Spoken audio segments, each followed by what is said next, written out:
Comment peindre l'ingénieur technomage pour les Skaven d'Age of Sigmar.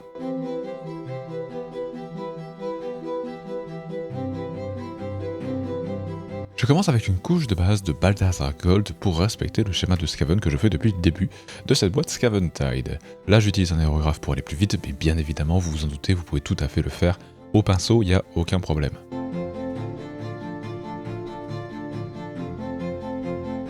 Toujours pour rester dans le schéma de couleur de mon armée Skaven, je vais baser les vêtements en Khorne Red.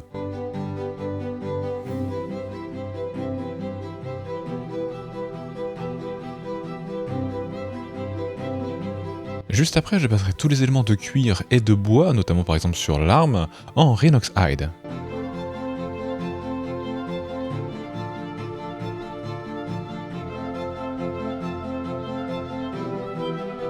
Ensuite, avec de l'Agrax Orchid, je vais venir assombrir tout l'or qu'on a fait juste avant.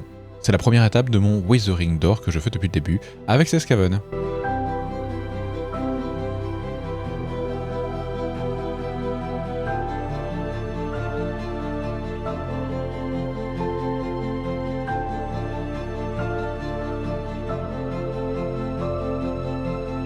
Ensuite, avec du Lead Belcher, je vais venir peindre les parties métalliques, donc il y a surtout le couteau qu'il a dans le dos, mais je vais aussi faire 2-3 petits changements, par exemple sur la lentille, histoire que ça égaye un petit peu la figurine, parce que sinon c'est vraiment beaucoup trop de bronze gold.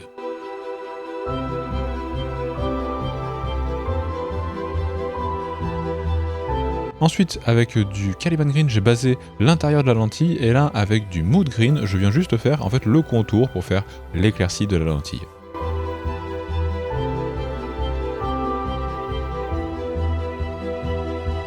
On en arrive maintenant à l'éclaircie des métaux, donc comme d'habitude avec du Stormhost Silver, je viens en badigeonner un peu partout sur l'or et éclaircir les métaux gris qu'on a fait juste avant. Encore une fois, je vous conseille de l'essuyer doucement sur un sopalin, votre pinceau, pour venir un peu tapoter partout, comme ça fera quelque chose de pas très homogène, puisque de toute façon c'est comme ça que ça se passe dans la réalité pour le weathering des métaux. Juste après, avec de l'Evilson Scarlet, je vais venir éclaircir les tissus qu'on avait basés avant en Khorne Red.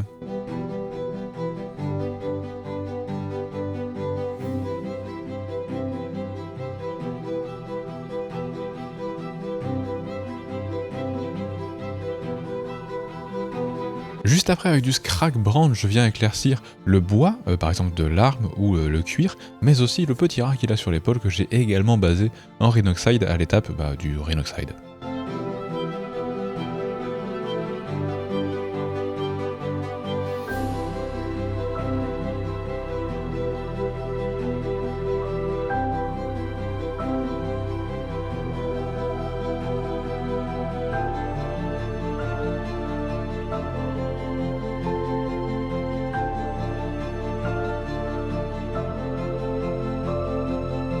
Ensuite on arrive à l'étape de weathering assez énervé avec le vert de gris. Je prends comme d'habitude du Nihilakh Oxide et je vous conseille de fortement le rediluer à environ un volume de Nihilakh Oxide pour 2 volumes d'eau, sinon cette peinture est trop forte.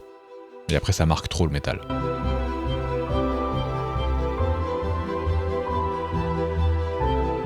Ensuite avec du Bugsman's Glow, je vais faire la couche de base de la peau de ce petit Tech Priest Engineer. Et je fais l'unique éclaircie de la peau avec du Cayenne Fleshstone. J'en ai pas fait plusieurs puisque il y avait que vraiment un tout petit peu de peau sur cette figurine, donc tranquillou quoi. Et la figurine est déjà finie, on n'a plus qu'à baser le socle, donc moi comme d'habitude je fais une base de Rhinoxide, puis un brossage à sec de Balor Brown, et je mets 1 à 2 touffes d'herbe en fonction de la place que j'ai. Mais ici en l'occurrence, avec tout ce qu'il a déjà sur le socle, ses pieds et son arme, il n'y avait pas du tout la place de mettre une touffe d'herbe. En tout cas, c'est une figurine de personnage très sympathique et très rapide à peindre. Voilà le résultat final. Bon, je suis allé un peu vite, mais encore une fois, c'était dans mon défi de 37 heures de la boîte Scaventide d'un seul coup, donc forcément. Mais très sympathique à peindre, je l'ai bien aimé, très hâte de le repeindre avec mon autre Scaventide. J'espère que ça vous aura plu, pensez à vous abonner bien évidemment. Si vous voulez soutenir la chaîne, vous avez Tipeee, Patreon, tout ça en description. Et en attendant, à bientôt. Bon jeu, bonne peinture, ciao ciao.